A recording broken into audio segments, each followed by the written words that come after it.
كوبينا خطيرة ولسه خطيرة، ويا خبر أبيض يا خبر أبيض يا خبر أبيض، فرصة كبيرة لصالح نادي وادي دجلة كانت هتحللنا المباراة.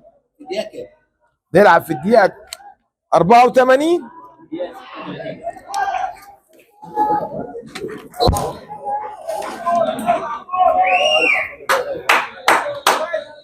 معونا في السوق. لعب كرة طويلة لقدام، واحدة والتانية تروح هنري ليه صدفة بيلعبها في مساحة جميلة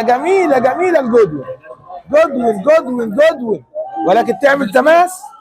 هو بن يوسف اصلا لعب في نادي بن سويف ولعب في مالة وبعد كده بن سويف. شايف عبد الله عادل على تنفيذ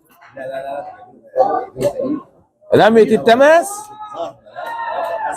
واحدة والتانية وترد تروح لعبد الله، وهيعمل ايه؟ هتقدم لنا ايه؟ عرضية جميلة ولسه جميلة، خطيرة وتترد وترجع تاني ويطلع وادي دجلة.